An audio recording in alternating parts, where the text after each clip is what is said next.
तो स्टूडेंट्स आइए स्टार्ट करते हैं आज का लेक्चर और देखते हैं कि इलास्टिसिटी मॉड्यूलस क्या होता है और ये हमें क्या बता सकता है। लेकिन उससे पहले ज़रा कल की जो बात थी उसको रिवाइज कर लेते हैं। जहाँ से कल बात हमने ख़त्म की थी वो एक दफ़ा फिर बता देता हूँ। और वो बात ये थी कि हमारे पास अगर कोई मटेरियल है, जैसे कि मैं आपको यहाँ पर शो कर रहा हूँ, और मैं इस पर एक स्ट्रेस अप्लाई करता हूँ जो कि फोर्स पर यूनिट एरिया होगी, तो इस स्ट्रेस के नतीजे में एक स्ट्रेन प्रोड्यूस हो जाती है, यानी स्ट्रेस प्रोड्यूसेस स्ट्रेन। लेकिन मैंने फिर आपको एक और बात भी बताई थी और वो बात थोड़ी सी डिफरेंट थी। मैंने कहा था आप इसको यूं भी देख सकते हैं कि जब आपने स्ट्रेस अप्लाई की तो बॉडी डीफॉर्म हो गई, तो हम कहेंगे इस पिक्चर के लिहाज से देखें तो स्ट्रेस प्रोड्यूसेस स्ट्रेन। लेकिन जब आपकी स्ट्रेन प्रोड्यूस हो गई है तो आप अगर एटॉमिक लेवल पर जाकर देखें तो आप देखेंगे एटम्स जो है वो अपनी ओरिजिनल पोजीशन पे वापस जाने के लिए जोर लगा रहे हैं। ये जो मटेरियल के अंदर एटम जोर लगा रहे हैं, ये जो मटेरियल के अंदर फोर्स पर यूनिट एरिया आप देखेंगे, इसे हम स्ट्रेस कहते हैं। तो ये जो अंदर की स्ट्रेस है इसे मैं थोड़ी देर के लिए इंटरनल स्ट्रेस कह देता हूं। और अगर आप इस पिक्चर में देखें तो आपको लगेगा कि यार ये मेरे स्ट्रेन प्रोड्यूस करने की वजह से एटम्स के अंदर वापस जाने की एबिलिटी जनरेट हो गई है, यानी कि एक स्ट्रेस प्रोड्यूस हो गई है। तो इस पिक्चर के लिहाज से देखें तो हम कह सकते हैं कि it is the strain which produces the stress। तो मैंने ये बात जानबूझकर बताई थी कि अगर कहीं पर कोई कह दे कि स्ट्रेस प्रोड्यूसेस स्ट्रेन या कोई कह दे स्ट्रेन प्रोड्यूसेस स्ट्रेस, तो ये दोनों बातें ठीक हो सकती हैं, ठीक है ना। अब स्टूडेंट्स यहां से बात को आगे लेकर चलते हैं। जो बात अभी तक हम लोगों ने नोट नहीं की वो देखते हैं, वो क्या बात है। देखें, मैंने सपोज करें स्ट्रेस अप्लाई की 10, तो ये जो स्ट्रेन प्रोड्यूस हुई है इसको मैंने मेजर किया तो ये स्ट्रेन थी 2। ये वैल्यूज मैं नोट कर लेता हूं। अच्छा जी, मैंने स्ट्रेस जो है वो 10 से डबल कर दी और मैंने स्ट्रेस कर दी 20, तो मैंने देखा जो स्ट्रेन है वो भी बढ़ जाएगी ना, क्योंकि ज़्यादा स्ट्रेस होगी ज़्यादा डिफॉर्मेशन होगी। लेकिन मैंने देखा स्ट्रेन हो गई 4। इसका मतलब ये हुआ कि जब मैंने स्ट्रेस डबल की तो स्ट्रेन भी डबल ही प्रोड्यूस हुई है, डबल डिफॉर्मेशन हुई है। इसी तरह से मैंने जब इसको 30 कर लिया तो मैंने देखा कि जो हमारे पास स्ट्रेन है वो 6 हो गई। अब ये वैल्यूज़ जो मैंने आपके सामने नोट किए हैं, इन वैल्यूज़ को ज़रा गौर से देख लीजिए। इन वैल्यूज़ से हम एक बहुत इंपॉर्टेंट कंक्लूजन निकाल सकते हैं, और वो ये है कि जिस रेशियो में स्ट्रेस बढ़ रही है उसी रेशियो में स्ट्रेन बढ़ रही है। अगर आप देखें ये 10 से 20 हो गई तो डबल होगी ना स्ट्रेस, तो देखिए नीचे स्ट्रेन भी 2 से 4 हो गई, यानी डबल हो गई। इसी तरह से ये 10 से 30 अगर आप देखें स्ट्रेस 3 टाइम्स हो गई है, तो अगर आप नीचे देखें तो 2 से 6 स्ट्रेन हो गई है, इसका मतलब स्ट्रेन भी 3 टाइम्स हो गई है।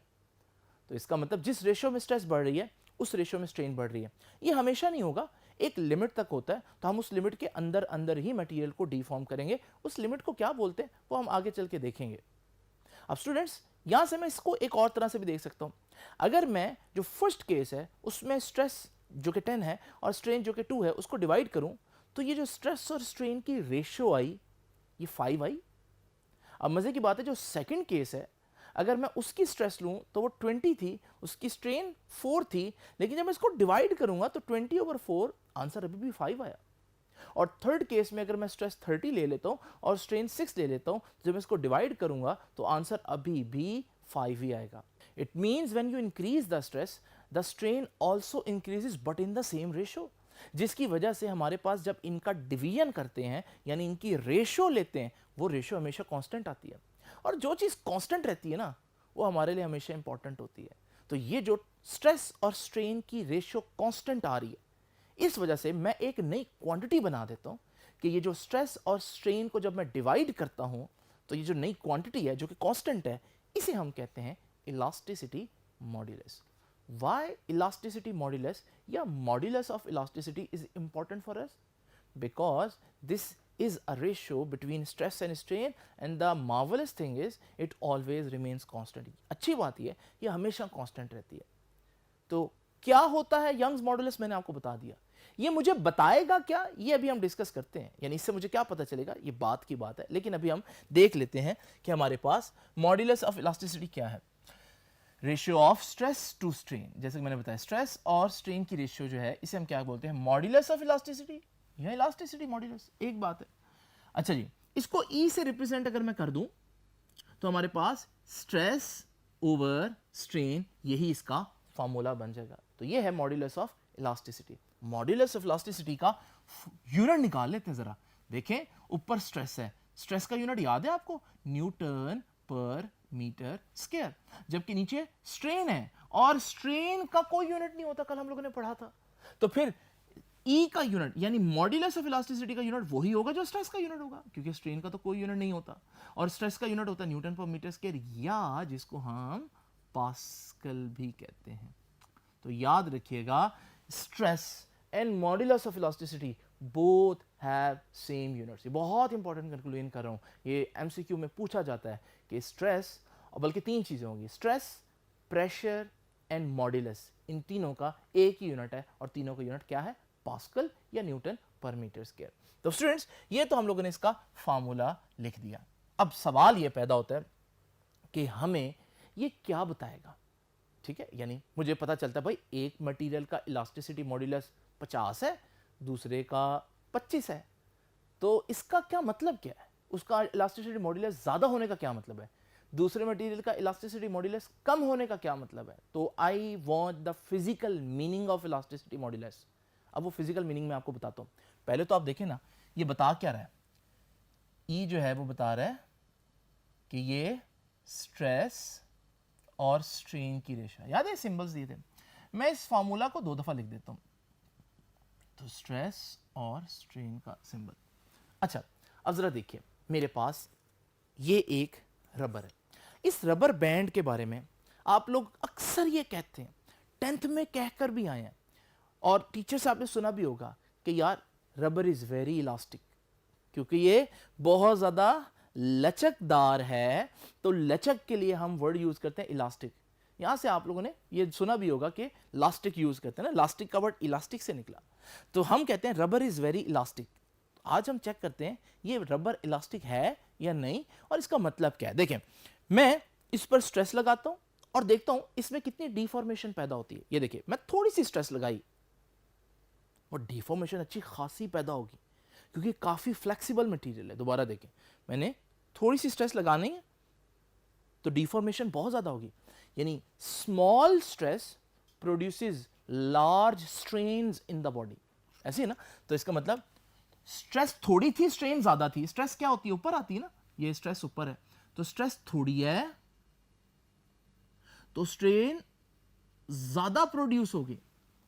यानी इस केस में अगर मैं देखूं तो स्ट्रेस ज्यादा है, स्ट्रेन थोड़ी है, मतलब न्यूमरेटर यानी ऊपर वाली चीज थोड़ी है, नीचे वाली चीज ज्यादा है। आप जानते हैं कि जब रेशो के अंदर ऊपर वाली चीज कम हो, नीचे वाली चीज ज्यादा हो, तो फिर आंसर कम आता है, क्योंकि नीचे ऊपर वाली चीज कम होगी आंसर कम आएगा, और नीचे वाली चीज ज्यादा होगी, डिनोमिनेटर बड़ा होगा तो भी आंसर कम होगा।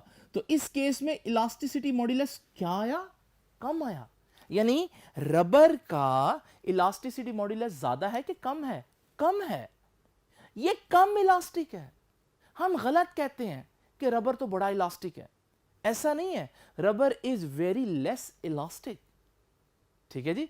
तो हमारे पास इलास्टिसिटी कम होने का क्या मतलब हुआ, रबर के बारे में हम लोगों ने क्या नोट किया, लेस इलास्टिक है। ये लेस इलास्टिक का मतलब इसका इलास्टिसिटी मॉड्यूलस कम है ना।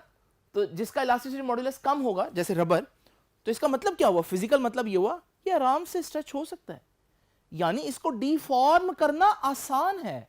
ये असल मतलब होता है इलास्टिसिटी मॉड्यूलस का। इलास्टिसिटी मॉड्यूलस हमें बताता है किसी चीज को कितना आसानी से डिफॉर्म किया जा सकता है या कितनी मुश्किल से डिफॉर्म किया जा सकता है। तो यहां आप देख रहे हैं रबर के केस में मैंने देखा कि वो कम इलास्टिक है, उसका इलास्टिसिटी मॉड्यूलस कम है इसलिए वो कम इलास्टिक है, और इलास्टिसिटी मॉड्यूलस कम होने के साथ साथ मैंने देखा कि वो इजीली डिफॉर्म हो सकता है, इजीली डिफॉर्म हो सकता है, आसानी से अपनी लेंथ चेंज कर सकता है, मुझे बहुत कम स्ट्रेस अप्लाई करनी पड़ी। आइए अब एक और सिनेरियो देखते हैं। इस रबर को जाने दीजिए, ये मेरे पास स्टील का एक स्केल है और मैं जिस तरह से जितनी फोर्स मैंने रबर पर अप्लाई की थी उतनी ही इस पर अप्लाई करता हूं, उतनी ही स्ट्रेस आप देखेंगे कि मैं अप्लाई करूंगा। अब जरा देखते हैं, मैं उतनी ही स्ट्रेस इस पर अप्लाई कर रहा हूं, क्या लेंथ चेंज हुई, चले मान लेते हैं कि थोड़ी सी हो भी गई होगी, तो स्ट्रेन बहुत कम नहीं प्रोड्यूस हुई। यहां पर अगर आप देखें, मैं उतनी ही फोर्स अप्लाई, उतनी ही स्ट्रेस अप्लाई कर रहा हूं तो काफी ज्यादा स्ट्रेन है।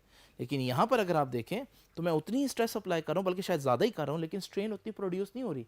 इसका मतलब स्टील जैसी चीज के अंदर स्ट्रेस बहुत ज्यादा लग रही होती है, लेकिन स्ट्रेन बहुत कम प्रोड्यूस होती है। स्ट्रेस बहुत ज्यादा, लेकिन स्ट्रेन बहुत कम। अब ये तो उल्ट हो गया ना, यहां देखो, यहां पर ऊपर वाली चीज कम थी, नीचे वाली चीज ज्यादा। यहां ऊपर वाली चीज यानी न्यूमरेटर वाली चीज ज्यादा है और डिनोमिनेटर वाली चीज कम है। जब न्यूमरेटर बड़ा हो तो आपको पता है रेशियो बढ़ जाती है, या जब डिनोमिनेटर कम हो तब भी रेशियो बढ़ जाती है। इसका मतलब इस केस में ई क्या आएगा, ज्यादा आएगा। यानी स्टील के केस में हम कहेंगे कि steel is very elastic. Why? Because it's modulus of elasticity is very high. और वो क्यों है? क्योंकि स्ट्रेस बहुत ज्यादा लगानी पड़ती है, स्ट्रेन बहुत थोड़ी प्रोड्यूस होती है, क्योंकि वो सख्त इतना है।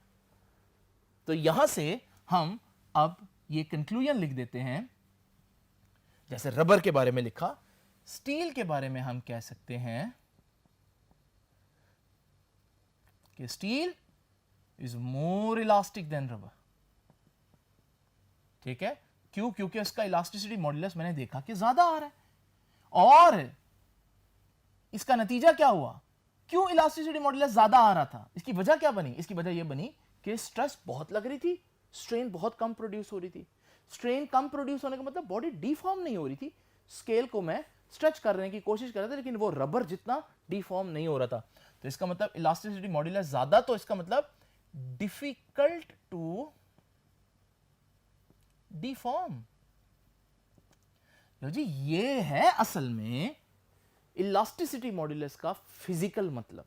अगर आपसे कोई पूछे यार इलास्टिसिटी मॉड्यूलस क्या बताता है, तो आप बताएंगे ये बताता है कि डिफॉर्मेशन का ईज या डिफॉर्मेशन का डिफिकल्टी बताता है। Basically how difficult, how much difficult is to deform a body, या how much easy is to deform a body. तो हम लोगों ने देख लिया कि इलास्टिसिटी मॉड्यूलस जो है वो आपको डिफिकल्टी ऑफ डिफॉर्मेशन बताता है या ईज ऑफ डिफॉर्मेशन बताता है। मैं यहां पर एक बात कह सकता हूं कि इलास्टिसिटी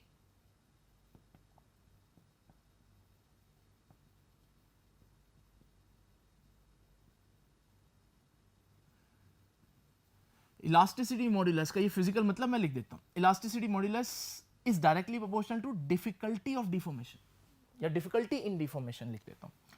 इसका मतलब ये है कि जिन चीजों का इलास्टिसिटी मॉड्यूलस ज्यादा होगा, इसका मतलब क्या लेंगे आप, उनको डिफिकल्ट है डिफॉर्म करना। जिनका इलास्टिसिटी मॉड्यूलस कम होगा, इसका मतलब उनको आसान है डिफॉर्म करना। तो अब आप लोगों ने याद रखना है कि यहां पर हमारे पास ये जो रबर है, जिसको हम हमेशा से कहते हैं यार ये तो बड़ा इलास्टिक है, ये इलास्टिक नहीं है, ये बहुत कम इलास्टिक है। असल में इलास्टिक कौन है? जो जितना सख्त होगा उतना इलास्टिक होगा। तो असल इलास्टिक स्टील है। तो ये अगर एमसीक्यू आ जाए, और आता भी है खासतौर पर एंट्री टेस्ट में, कि which one is more elastic, तो बच्चे अक्सर रबर की तरफ जाते हैं। नहीं भाई, रबर वेरी लेस इलास्टिक। तो इलास्टिसिटी से लचक नहीं है, लचक का ये गलत तर्जुमा है इलास्टिसिटी। लचक के लिए असल वर्ड है फ्लेक्सिबिलिटी। तो अगर आपसे पूछे हु इज मोर फ्लेक्सिबल, तो फिर आप रबर कहेंगे, ठीक है ना। तो अक्सर हम कहते हैं इलास्टिसिटी का मतलब लचक होता है। नहीं भाई, लचक नहीं होता, समझ लगी ना। वैसे इलास्टिसिटी मैंने आपको बताया था क्या होता है, अपनी ओरिजिनल पोजीशन वापस गेन करने की एबिलिटी। तो यहां से बच्चे आर्ग्यू करते हैं कि सर देखें, आपने इसको इतना ज्यादा स्ट्रेच किया, इतना स्ट्रेच करने के बावजूद जब छोड़ा तो अपनी ओरिजिनल पोजीशन में वापस आ गया, तो ये ज्यादा इलास्टिक है। यानी इसकी एबिलिटी अपनी ओरिजिनल पोजीशन के लिए गेन करने के लिए ज्यादा है, ठीक है ना। जबकि इसके स्टील के स्केल में ऐसा नहीं होता। तो मैं कहता हूं आप इस तरह से ना देखो, आप ये देखो कि इलास्टिसिटी का क्या मतलब है, ability to regain the original position. आप यूं समझे कि इलास्टिसिटी का मतलब है कि बॉडी अपनी ओरिजिनल पोजीशन से कितनी मोहब्बत करती है। तो अगर आप देखें, इसको मैंने देखा, ये इसकी ओरिजिनल पोजीशन थी, ठीक है ना। तो अगर ये वाकई अपनी ओरिजिनल पोजीशन से बहुत ज्यादा मोहब्बत करती, तो मुझे ये इतना डिफॉर्म करने देती ही ना, समझ लगी। तो ये फौरन वापस आ तो गई है, यानी इतना करने के बाद, लेकिन हमारा असल कंसर्न ये होना चाहिए कि भाई आपने इसका इतना डिफॉर्म कर कैसे दिया, अगर वाकई ये अपनी ओरिजिनल पोजीशन गेन करने की एबिलिटी रखती थी। भाई नहीं रखती थी तो आपने कर दिया ना, समझ लगी ना? तो इसका मतलब इलास्टिसिटी को आप इस तरह से देखेंगे। तो बच्चों ये तो हो गया हमारे पास स्ट्रेस स्ट्रेन के बारे में कुछ बातें हैं। अब मैं आपको एग्जांपल देता हूं, यानी इलास्टिसिटी मॉड्यूलस जिसका ज्यादा होगा, ठीक है, वो उतनी सख्त चीज होगी, उसको डिफॉर्म करना उतना मुश्किल होगा। तो जब आप अपने जो घरों में आपने मटेरियल यूज करने दीवारों में, तो आप देखेंगे कि भाई वहां आपको एक सख्त चीज चाहिए जो कि ठहर सके वहां पर। तो इसका मतलब आप वहां पर ऐसी चीजें इस्तेमाल करेंगे जिनके मॉड्यूलस ऑफ इलास्टिसिटी या इलास्टिक मॉड्यूलस ज्यादा होंगे। तो अगर आप ये टेबल देखें जो आपकी बुक में बना हुआ है, तो इस टेबल में आप देखेंगे जिन चीज़ों के बारे में आप जानते हैं कि वो सख्त है, मिसाल के तौर पर ये डायमंड देख लीजिए। तो डायमंड के आगे इलास्टिसिटी मॉड्यूलस की डिफरेंट वैल्यूज हैं। क्यों है डिफरेंट वैल्यूज, अभी हम लोगों ने पढ़ना है, लेकिन सारी वैल्यूज को एक नज़र देखिए तो सही, सारी कितनी ज़्यादा है, थाउजेंड्स में, ऐसी है ना। तो जो चीज़ें इतनी ज़्यादा सख्त नहीं है, ज़रा उनको एक नज़र देखिए, तो वो आप देखेंगे उनके इलास्टिसिटी मॉड्यूलस बहुत कम है। ठीक है, इसी तरह से आप लोगों ने याद रखना है कि इलास्टिसिटी मॉड्यूलस बताता है कोई चीज़ कितनी सख्त है, कितना उसको डिफॉर्म करना मुश्किल है। ठीक है, लो बच्चों, अब एक आखिरी बात भी मैं आपको बताता चलूं। Elasticity modulus is an intrinsic property of material.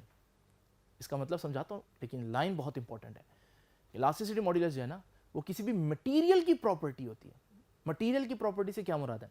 मेरे पास कॉपर का, सपोज करें कॉपर का एक रॉड है, उसका यंग्स मॉड्यूलस मैंने आपके सामने मेंशन कर दिया।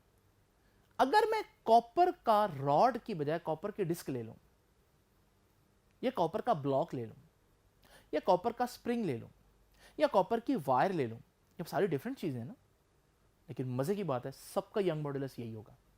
इसका मतलब यंग मॉड्यूलस कॉपर का मटेरियल जो है उसकी इंट्रिंसिक प्रॉपर्टी है, उसकी अपनी प्रॉपर्टी है। आप जो मर्जी शेप ले लें, इससे कोई फर्क नहीं पड़ता। ये एमसीक्यू आ जाता है, और मैं एमसीक्यू इस तरह से बता देता हूं आपको कि हमारे पास एक रॉड है, इस रॉड का यंग मॉड्यूलस सपोज करें ई है। इस रॉड के मैंने दो हाफ कर दिए, ठीक है, इसको कट करके मैंने दो हाफ में डिवाइड कर दिया। तो बताएं हर हाफ का यंग मॉड्यूलस कितना होगा? तो बच्चे कहते हैं भाई E/2 होगा। नहीं, ऐसे नहीं। यंग मॉड्यूलस को डायमेंशन से कोई फर्क नहीं पड़ती। बिल्कुल वैसे जैसे रेजिस्टिविटी के बारे में हम लोगों ने पढ़ा था ना चैप्टर नंबर 13 में, कि रेजिस्टिविटी का डायमेंशन से कोई ताल्लुक नहीं है।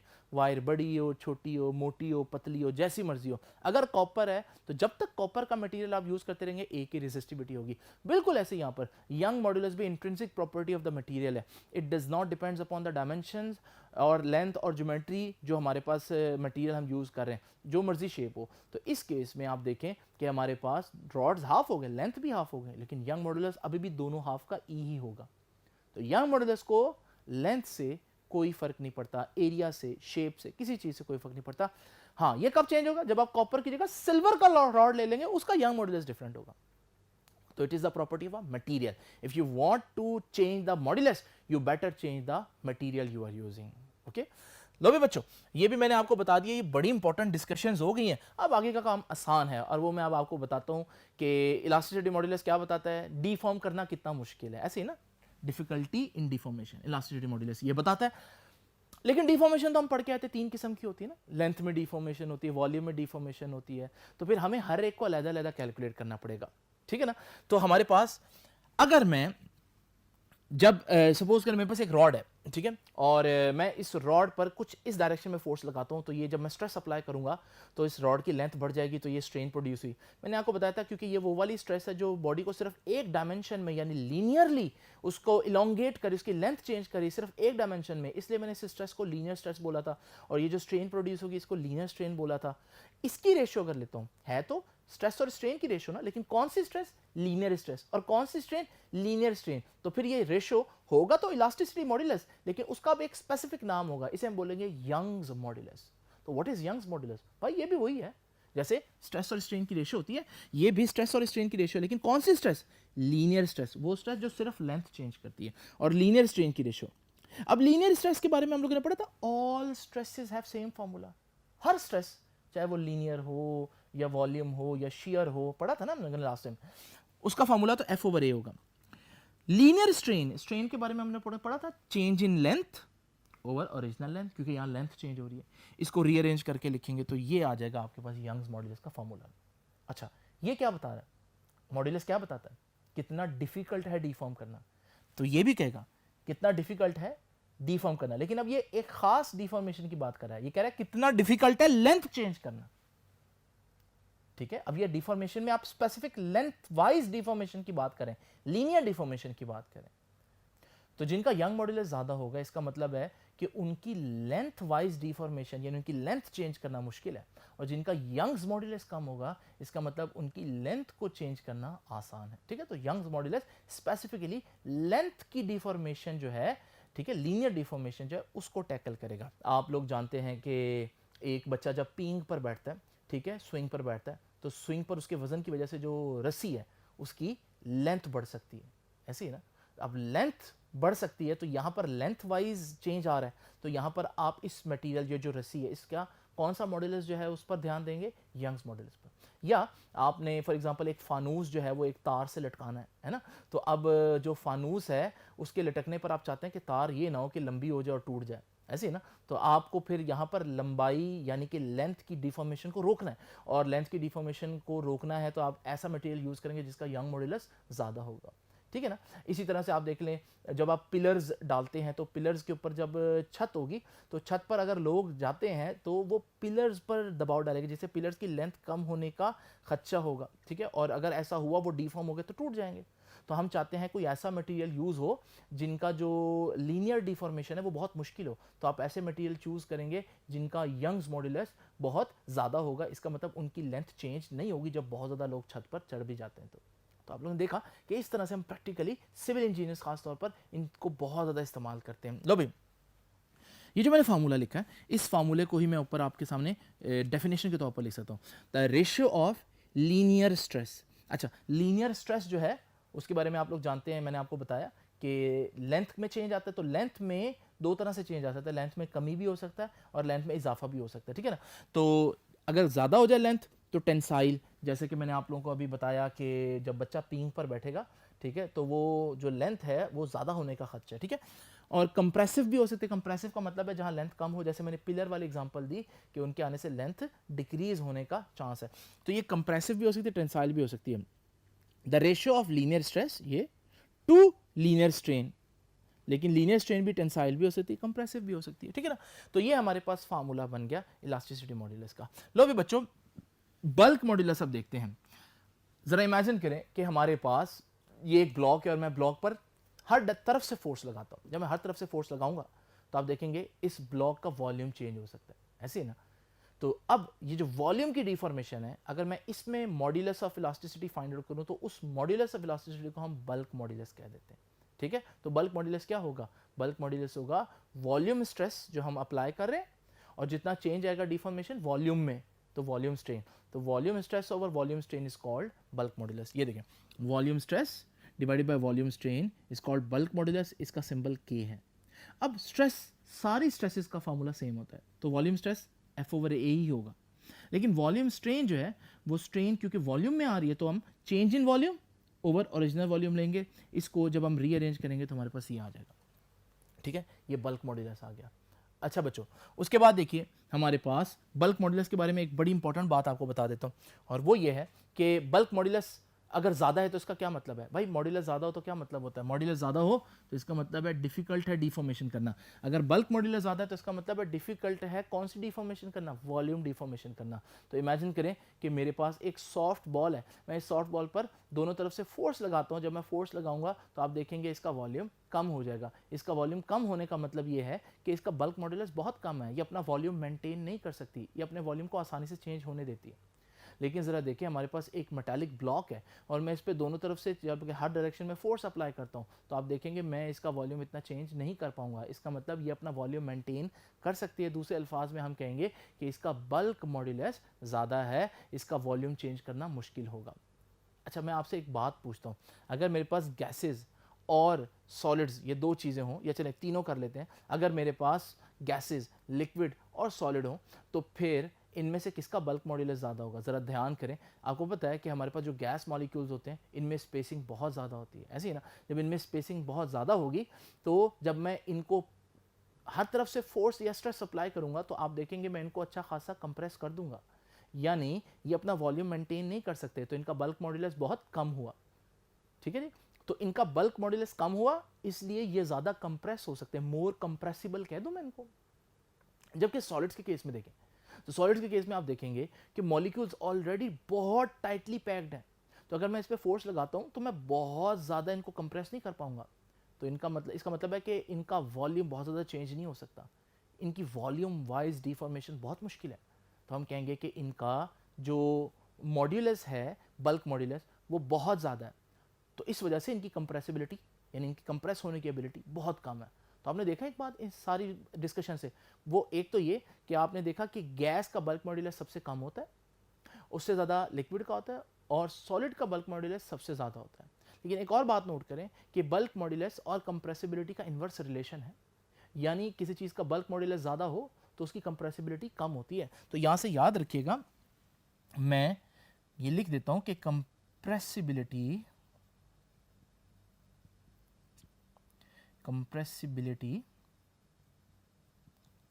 is the reciprocal of bulk modulus। ठीक है, कंप्रेसिबिलिटी बल्क मॉड्यूलस का रेसिप्रोकल होता है, ठीक है, इनवर्स होता है। तो यहां से कंप्रेसिबिलिटी को अगर मैं C कहूं, बल्क मॉड्यूलस को K कहूं, तो हमारे पास ये एक बड़ी इंपॉर्टेंट बात आएगी। ठीक है, अभी मैंने आपको क्या बताया, मैंने बताया कि जो गैस है उनका बल्क मॉड्यूलस सबसे कम है, लिक्विड का उनसे ज़्यादा है, और सॉलिड्स का सबसे ज़्यादा है। लेकिन अगर मैं देखूं कंप्रेसिबिलिटी, तो कंप्रेसिबिलिटी में ये रिलेशन बिल्कुल ऑपोजिट होगा। तो मैं कहूँगा गैसेस की कंप्रेसिबिलिटी सबसे ज़्यादा है, ठीक है, लिक्विड्स की उनसे कम है, और सॉलिड्स की कंप्रेसिबिलिटी सबसे कम है। और एक और बड़ी इंपॉर्टेंट बात देखिए, क्योंकि कंप्रेसिबिलिटी बल्क मॉड्यूलस का ही इनवर्स है, तो जो बल्क मॉड्यूलस का यूनिट होगा, कंप्रेसिबिलिटी का यूनिट बिल्कुल ऑपोजिट होगा। भाई मॉड्यूलस का यूनिट तो मैंने आपको बताया न्यूटन पर मीटर स्क्वायर, तो कंप्रेसिबिलिटी का यूनिट बिल्कुल ऑपोजिट होगा, तो न्यूटन की जगह बन जाएगा पर न्यूटन, और पर मीटर स्क्वायर की जगह बन जाएगा मीटर स्क्वायर। ठीक है जी। तो स्टूडेंट्स, यूं हम कह सकते हैं कि बल्क मॉड्यूलस जो है वो सबसे कम गैसेस का होता है, उससे ज़्यादा लिक्विड का होता है, और सबसे ज़्यादा सॉलिड्स का होता है। ठीक है, मैं आपको इसकी एग्जांपल आपकी बुक से ही दे देता हूँ। अगर आप ये टेबल गौर से देखें तो इस टेबल में आप लोगों को नजर आएगा जो सॉलिड्स हैं उनका बल्क मॉड्यूलस ज़्यादा है, लेकिन आप देखेंगे कि हमारे पास जो लिक्विड्स हैं, जैसे फॉर एग्जांपल ये मरकरी है या ये वाटर है, तो इनका जो बल्क मॉड्यूलस है वो उनके मुकाबले में कम है। ठीक है जी, तो ये आप लोगों ने बहुत इंपॉर्टेंट ऑब्जेक्टिव याद रखना है। अब बात करते हैं हम थर्ड मॉड्यूलस की, और वो शेयर मॉड्यूलस है। इसके बारे में अब डिटेल में मैं आपको लास्ट टाइम बता चुका हूँ कि शेयर मॉड्यूलस क्या होता है। एक दफ़ा फिर से देख लेते हैं। मेरे पास ये एक क्यूब है और मैं इस पर कुछ इस तरह से फोर्स अप्लाई करता हूँ कि एक फोर्स निचली लेयर पर इस डायरेक्शन में और एक फोर्स ऊपर वाली लेयर में इस डायरेक्शन में अप्लाई करता हूँ। इस सूरत में इसकी ना लेंथ चेंज होगी ना वॉल्यूम चेंज होगा, लेकिन इसका जो शेप है वो चेंज हो जाएगी। तो इस सूरत में जो मैं स्ट्रेस अप्लाई कर रहा था उसे मैं शेयर स्ट्रेस कहूँगा, और जो मैं स्ट्रेन यहाँ से मेजर करूँगा उसे मैं शेयर स्ट्रेन बोलूँगा, और इनकी जो रेशियो लूँगा उसको हम मॉड्यूलस तो बोलेंगे लेकिन उसको शेयर मॉड्यूलस कहेंगे। ठीक है ना। तो what is share modulus? Share modulus shear stress और शेयर स्ट्रेन की रेशियो होती है। अब स्ट्रेस तो वही फार्मूला एफ ओवर ए, लेकिन कल मैंने आपको बताया था शेयर स्ट्रेन का फार्मूला होता है डेल्टा ए ओवर ए। ये कैसे आया, जरा इस क्यूब को देखें। इस क्यूब की ये साइड ए है, जब मैंने इस पर फोर्स अप्लाई की यानी शेयर स्ट्रेस अप्लाई की, तो इसके नतीजे में जब ये डीफॉर्म होगी तो ऊपर वाली लेयर इतना आगे चली गई। ये जो जितना आगे गई इसे हम डेल्टा ए कहते हैं, और डेल्टा ए और ए की रेशियो ही स्ट्रेन बताती है हमें। ठीक है ना। तो हमारे पास डेल्टा ए ओवर ए मैंने आपको बताया था ये tan थीटा के बराबर आता है। ठीक है, इसको भी आप वहाँ से देख सकते हैं कि डेल्टा ए अगर आप देखें तो हमारे पास ये परपेंडिकुलर बन रहा है, और जो ए है ये हमारे पास बेस बन रही है, और परपेंडिकुलर ओवर बेस यानी delta A over A actually में tan थीटा बनता है। ठीक है, क्योंकि ये डिस्कशंस कल की थी तो इसलिए मैं आपको इसको थोड़ा सा जल्दी में बता रहा हूँ। लो भी, हमारे पास शेयर मॉड्यूलस का जो है वो सिंबल जी है। शेयर मॉड्यूलस का यूनिट वही होगा। शेयर मॉड्यूलस क्या बताएगा? तो शेयर मॉड्यूलस भी वही बताएगा कि डिफिकल्ट है काम। क्या काम? ये कहता था डिफिकल्ट है लेंथ चेंज करना। बल्क मॉड्यूलस बताता है कितना डिफिकल्ट है वॉल्यूम चेंज करना। तो शेयर मॉड्यूलस बताएगा कितना डिफिकल्ट है शेप चेंज करना। जिन चीज़ों का शेयर मॉड्यूलस कम होगा ना वो आसानी से शेप चेंज कर लेते हैं, और जिनका शेयर मॉड्यूलस ज़्यादा होगा वो आसानी से शेप चेंज नहीं करेंगे। ठीक है, तो ये बताता है डिफिकल्टी इन लेंथ चेंज, और ये बताता है डिफिकल्टी इन वॉल्यूम चेंज, और ये बताता है difficulty in change in shape. ठीक है। अच्छा, मज़े की बात देखें कि जो बल्क मॉड्यूलस है ना वो मैंने आपको अभी बताया वो सॉलिड्स के लिए भी होता है, लिक्विड्स के लिए भी होता है, गैसेस के लिए भी होता है। ठीक है, क्योंकि वॉल्यूम सबका चेंज हो सकता है फोर्स लगाकर। लेकिन अगर आप सोचें कि यंग्स मॉड्यूलस तो लेंथ का चेंज है ना, तो लेंथ में आपको मालूम है चेंज जो है वो लिक्विड्स में नहीं आ सकता, गैसेस में नहीं आ सकता, ठीक है। लेंथ वाइज चेंज, कभी ऐसा हो सकता है कॉपर की वायर को तो पकड़ के आप इस तरह से स्ट्रेच कर सकते हैं, लेकिन क्या ऐसा मुमकिन है कि आपके पास पानी और पानी को आप इस तरह से पकड़ के स्ट्रेच कर दें? ऐसा नहीं है। तो पानी की जो लेंथ वाइज चेंज है वो नहीं होती, इसलिए पानी का यंग्स मॉड्यूलस नहीं होगा। तो Young's modulus only for solids. इसी तरह से स्टूडेंट शेयर मॉड्यूलस क्या बताता है कि बॉडी अपनी शेप कितना मेंटेन कर सकती है, कितना डिफिकल्ट है उसकी शेप को मेंटेन करना। ये भी लिक्विड्स और गैसेस का नहीं होता। मिसाल के तौर पर आपके पास पानी का एक ग्लास है, ठीक है, और आपके पास एक ईंट है। अच्छा, आप ईंट को अगर इस तरह से उठाकर यूं रख दें तो ईंट फिर भी अपनी जगह पर एज इट इज रहेगी, ऐसे ही ना। क्यों? ईंट के एटम नहीं बिखर रहे, क्योंकि ईंट के एटम्स जो है वो अपनी शेप बरकरार रखना चाहते हैं। इन शेयर मॉड्यूलस है इसमें, ठीक है ना, अपनी शेप बरकरार रखने की एबिलिटी है। लेकिन ज़रा ये ग्लास हटाएं, जब आप ग्लास हटाएंगे तो आप देखेंगे पानी फ़ौरन बिखर जाएगा, यानी पानी के मॉलिक्यूल्स में अपनी शेप को बरकरार रखने की एबिलिटी नहीं थी। समझ लगी ना बात की? तो इसका मतलब पानी का शेयर मॉड्यूलस नहीं होता। तो हम देखेंगे कि शेयर मॉड्यूलस भी सिर्फ और सिर्फ किसका होता है? ओनली फॉर सॉलिड्स, ठीक है।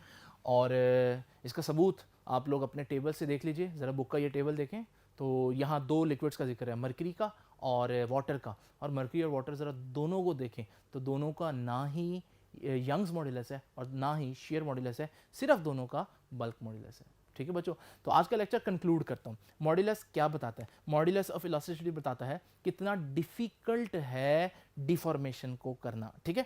और इसकी तीनों टाइप्स अलग-अलग बताएंगी। यंग्स मॉड्यूलस बताएगी कितना डिफिकल्ट है लेंथ में चेंज लाना, बल्क मॉड्यूलस बताएगा कितना डिफिकल्ट है वॉल्यूम में चेंज लाना, और शेयर मॉड्यूलस बताएगा कितना डिफिकल्ट है शेप में चेंज लाना, ठीक है। तो उम्मीद है आपको यंग मॉड्यूलस का ये लेक्चर समझ में आया होगा। आपसे अब इंशाल्लाह मुलाकात होगी नेक्स्ट लेक्चर में। तब तक के लिए अल्लाह हाफिज़।